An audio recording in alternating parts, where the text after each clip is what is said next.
বিংশ শতকের শ্রেষ্ঠ মুজাদ্দিদ আল্লামা সৈয়দ আবুদুল্লাহ মওদুদী রাহমাতুল্লাহ আলাইহি তিনি এক জায়গায় লিখেছেন, স্বৈরাচারীরা তার পতনের সমস্ত ছিদ্র বন্ধ করে, কিন্তু একটা ছিদ্র বন্ধ করতে পারে না, মনের ভুলে সেই ছিদ্রটা থেকেই যায়, যেই ছিদ্র দিয়ে আসলে তার পতনটা হবে।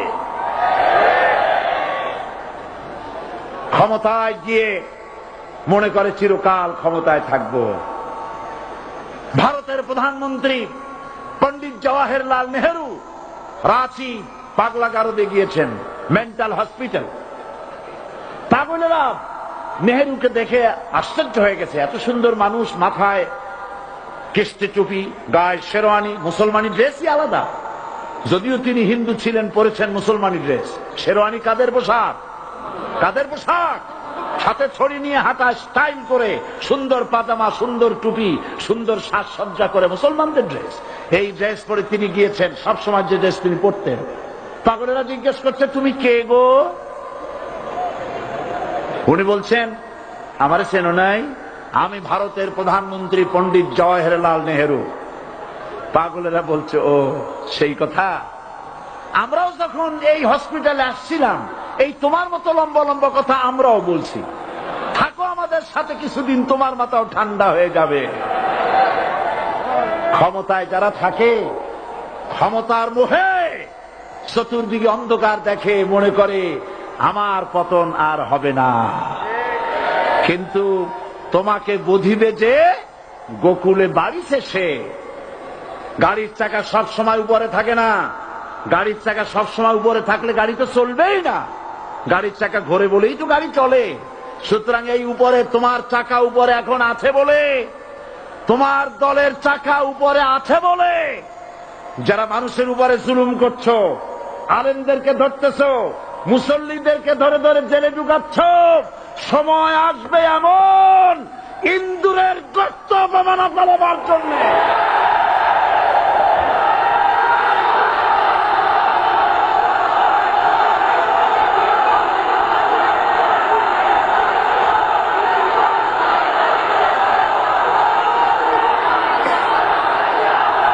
আবু জাহেলের গোষ্ঠী মনে করেছে সোজা আঙ্গুলে ঘি যখন উঠল না, আঙ্গুল বাঁকা করতে হবে। শুরু হয়ে গেল অত্যাচার, শুরু হয়েছে না? হযরত সুমাইয়া রাদিয়াল্লাহু তাআলা আনহা কি নির্মম ভাবে, নিষ্ঠুর ভাবে তাকে শহীদ করা হলো। খাব্বাব, হুবাইব, হযরত খাব্বাব রাদিয়াল্লাহু তাআলা আনহুকে দেখে হযরত ওমর একদিন বলছিলেন, খাব্বাব তোমার পিঠে এত গর্ত কেন? এত গর্তওয়ালা পিঠ আর এত চিকুন কোমর আমি তো জীবনেও দেখিনি। হযরত খাব্বাব বলেছেন, ওমর জানো না, ইসলাম কবুল করার অপরাধে, কালেমা পড়ার অপরাধে কাফির বেঈমানেরা আমাকে মারধর করেছে। যখন আমি তাদের মারে কালেমা ছাড়ি নাই, তখন আগুন জ্বালায়া আগুনের আংটার উপরে, আংটা আগুনের উপরে আমাকে ঠিক করে শোয়ায়া, আমি যেন নড়াচড়া করতে না পারি সেজন্য আমার বুকের উপরে পাথর চাপা দিয়ে রেখেছে। আগুনে গোশত পুড়ে পুড়ে আগুন ভিতরে ঢুকেছে, গায়ের রক্ত আর চর্বি গলে গলে পড়ে আগুনগুলো নিবেছে। ওই পিঠে যে গর্ত হয়েছে আজও পর্যন্ত সেই গর্ত মিটে যায় নাই। হযরত খাব্বাব রাদিয়াল্লাহু তাআলা আনহু বলছেন, বুখারী শরীফে হাদিসে ভাবে এসেছে, ওয়ান খাব্বাব বিনুল আরিফ রাদিয়াল্লাহু তাআলা আনহু আন্নাহু ক্বাল শাকাউনা ইলা রাসূলিল্লাহ সাল্লাল্লাহু আলাইহি ওয়াসাল্লাম ওয়া হুয়া মুতাওয়াসসাদুন বুরদাতুন লাহু ফি জিল্লিল কাবা। আমি গেলাম রাসূলুল্লাহর কাছে, যে দেখি হুজুর বাইতুল্লাহ শরীফের ছায়ায় আরাম ফরমাচ্ছেন। আমি কাছে গিয়ে বললাম, আলা তাস্তানসিরু লানা আলা তাদউ লানা ইয়া রাসূলুল্লাহ, হে রাসূল আপনি কি আমাদের জন্য দোয়া করবেন না? আপনি কি আমাদের জন্য আল্লাহর কাছে সাহায্য প্রার্থনা করবেন না? মার খেয়ে খেয়ে তো শেষ হয়ে গেলাম। শুনতেছেন আপনারা?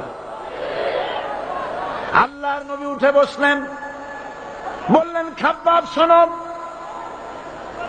তোমাদের আগে যারা এই পৃথিবীতে এসেছিলেন দ্বীনের দাওয়াত দেওয়ার জন্য,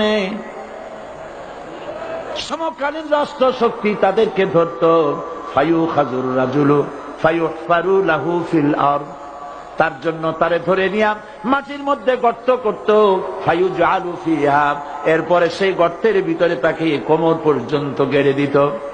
সুম্মা ইউতা বিল মানশার, এরপরে করাত আনা হতো, ফায়ুদাউ আলা রাসিহি, এরপরে করাতটা মাথার উপরে রাখা হতো, ফায়ুজআলু নিসফাইন, এরপরে করাত দিয়া চিরে চিরে দিত, মানুষটাকে দ্বিখণ্ডিত করে ফেলে দিত।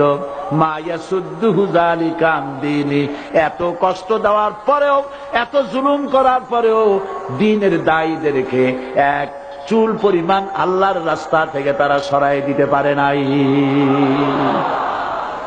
ওয়াল্লাহি, ও খাব্বাব, আমি আমার আল্লাহর নামে কসম করি। মুসলমান কে কসম করতেছে? আল্লাহ রাসূল। আমি আমার আল্লাহর নামে কসম করি, ওয়াল্লাহি লা ইউতাম্মান্নাল্লাহু হাযাল আমর হাত্তা ইয়াসিরুর রাকিবু মিন সানা ইলা হাযরামাউত। সেদিন বেশি দূরে নয়, ইয়েমেনের রাজধানী সানা থেকে শুরু করে সৌদি আরবের হাযরামাউত পর্যন্ত হাজার হাজার মাইল, এই দীর্ঘ পথে যুবতী নারী তার সৌন্দর্যের পশ্চা নিয়া, আর ধনাঢ্য ব্যক্তিরা, সওদাগরেরা তাদের টাকা পয়সা নিয়া একাকে নিয়ে অথবা দলবদ্ধ ভাবে মানুষেরা যাতায়াত করবে। লা ইয়াখাফু ইল্লাল্লাহ, মানুষের মনের মধ্যে কোনো ভয় থাকবে না।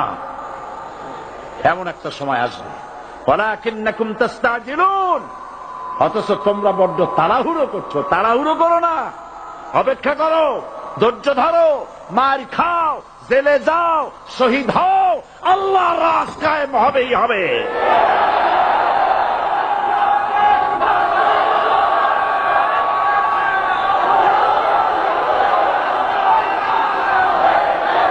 বিল্ডিং থেকে শিক্ষা গ্রহণ করুন। বিল্ডিং, ইমারত, দালান থেকে শিক্ষা গ্রহণ করুন। এই যে একটা দালান আছে না পাশে, দেখতে পাচ্ছেন? এই দালান কি দিয়ে তৈরি করা হয়েছে বলেন? ইট। সমস্ত ইটেরা যদি ধর্মঘট করত, আমরা কেউ মাটির তলায় যাব না, কেউ আমরা আগুনে পুড়ে ঝামা হব না, পিক হব না, কেউ আমরা টুকরা টুকরা হব না, সবাই থাকবো উপরে উপরে, তাহলে কি দালান হইতো নাকি? এই বিল্ডিং নির্মাণ করতে গিয়া ইটের যে স্যাক্রিফাইস, হাজার হাজার ইটকে পিক হতে হয়েছে, পুড়ে যেতে হয়েছে, খোয়া হতে হয়েছে, ভেঙে টুকরা টুকরা হয়ে 50 ফিট মাটির নিচে যেতে হয়েছে, তারপরে ইমারত গঠন হয়েছে, সুন্দর দালান তৈরি হয়েছে। যারা ইসলামী শাসন চান, আল্লাহর দ্বীনকে বিজয়ী দেখতে চান, তাদেরকে অসংখ্য মানুষকে পোড়াইটের মতো জেলখানায় পুড়ে পুড়ে মরতে হবে, অসংখ্য মানুষকে ফাঁসির কাস্তে ঝুলতে হবে, গায়ের রক্ত দিতে হবে, শহীদ হতে হবে, তারপরে ইসলামের ইমারতটা কায়েম হয়ে যাবে। শায়ের, কবি কি সুন্দর করে বলছেন, কবি সুন্দর করে বলছেন, ये शहादत गाहे उल्फत में कदम रखना, ये शहादत गाहे उल्फत में कदम रखना, लोग समझते हैं आसा है मुसलमान होना।